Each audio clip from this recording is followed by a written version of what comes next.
Kolkata night Riders যে এই বছর আইপিএলের খুব দারুণ পারফরমেন্স করছে এবং যার ফলে তাদের টেবিলের মধ্যে যদি দেখতে পাই তাহলে 2 নম্বর পজিশনে আছে। অন্যদিকে পাঞ্জাব এবছর ব্যাটিং ডিপার্টমেন্টের কলাপসের জন্য টেবিলের 9 নম্বর পজিশনে চলে গিয়েছে। অর্থাৎ তাদের ব্যাটিং ডিপার্টমেন্ট এত খারাপ খেলেছে যার ফলে তারা ম্যাক্সিমাম ম্যাচ মাত্র 8 ম্যাচের মধ্যে 2টা ম্যাচের মধ্যে জয়লাভ করেছে, আর বাদবাকি ম্যাচের মধ্যে পরাজয়, অর্থাৎ 6টা ম্যাচ হেরে গিয়েছে। তাছাড়া তাদের যে batting top order Shikhar Dhawan, Jonny ব্রেস্টোর, রাইলি রসু মতো ব্যাটসম্যানরা, প্রভাস ইমরান সিং এবং জিতেশ শর্মার মতো ব্যাটসম্যানরা তেমন রান পায়নি ব্যাটে। শুধুমাত্র শেষের দিকের যে ব্যাটসম্যানরা আশুতোষ শর্মা এবং শশাঙ্ক সিং তাদের ভালো ব্যাটিংয়ের জন্য তারা শেষের দিকে রান করতে পারছে। অন্যদিকে যদি আমরা কলকাতা নাইট রাইডার্স দেখা হয় তাহলে কলকাতার ওপেনিং যে পেয়ার অর্থাৎ ফিলিপ সল্ট এবং সুনীল নারায়ণ দুর্দান্ত ফর্মে আছে। ফিলিপ সল্ট এই বছর এই সিজনে 252 রান করেছে, যার মধ্যে 204 রান করেছে কলকাতা নাইট রাইডার্সের ইডেন গার্ডেনে। এবং সুনীল নারায়ণ আমরা তো দেখতেই পাচ্ছি যে প্রত্যেক ম্যাচে তাকে আউট করে কতটুকু কষ্টকর হচ্ছে।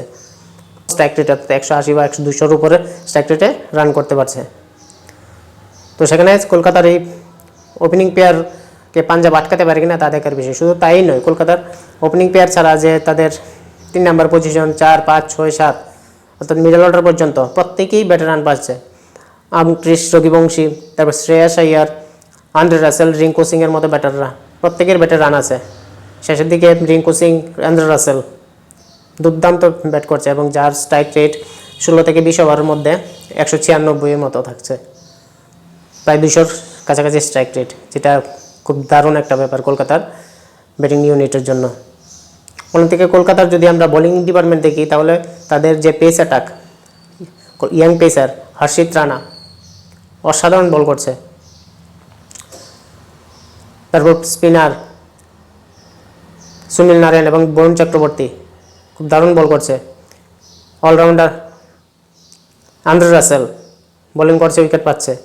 তো সেই হিসাবে কলকাতার ব্যাটিংয়ের পাশাপাশি বোলিং ডিপার্টমেন্ট খুবই দারুণ পজিশন আছে, খুব দারুণ ব্যালেন্সড। অন্যদিকে পাঞ্জাবে যদি দেখা হয় তাদের ব্যাটিং কলাপস, অর্থাৎ টপ অর্ডার একদম রান পাচ্ছে না মিডল অর্ডার ছাড়া। তাছাড়া তাদের বোলিং ইউনিট মোটামুটি তুলনামূলকভাবে ভালো দেখাচ্ছে। কাগিসো রাবাডা, হার্ষেল প্যাটেল এবং স্যাম করনের মতো বোলাররা রয়েছে সেখানে। তো যেখানে যে ভেরিয়েশনের মাধ্যমে তারা উইকেট নিতে পারে।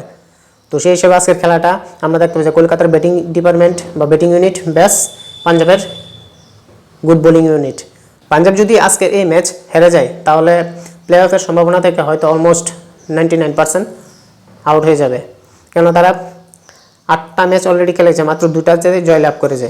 যদি আজকের ম্যাচ হেরে যায় তাহলে তারা এই সিজনের প্লে অফ থেকে বাইরে হয়ে যাবে। অর্থাৎ আজকের এই ম্যাচটা পাঞ্জাবের জন্য খুবই ভাইটাল। আজকে যদি জিততে পারে তাহলে প্লে অফের রেসে থাকবে, নতুবা প্লে অফের রেসে থাকবে না। অন্যদিকে আজকে যদি কলকাতা নাইট রাইডার্স পাঞ্জাবের এগেইনস্টে জয় হয়ে যায় তাহলে তারা টেবিলের নাম্বার 1 পজিশনে চলে যাবে, অর্থাৎ রাজস্থানের উপরে চলে যাবে।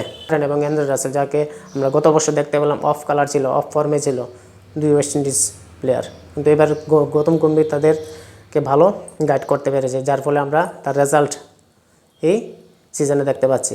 তো আজকের এই ম্যাচের মধ্যে কে জয়ী হতে পারে, কলকাতা না পাঞ্জাব? আপনাদের কি মতামত? আর আজকের এই ম্যাচে হোম অ্যাডভান্টেজটা কলকাতার দিকে আসছে, তো সেই দিকে কলকাতা একটু বাড়তি সুবিধা পাবে এবং কলকাতার ব্যাটসম্যানরা বরাবরই ইডেন গার্ডেন্সের মধ্যে ভালো খেলে আসছে। যদিও আজকে হট অ্যান্ড হিউমিড, খুব বেশি গরম কলকাতায়, তো সেখানে ব্যাটসম্যান বা প্লেয়াররা কতটুকু সেই হিউমিড কন্ডিশনটাকে অ্যাডজাস্ট করতে পারে এবং খেলতে পারে সেটা দেখার বিষয়।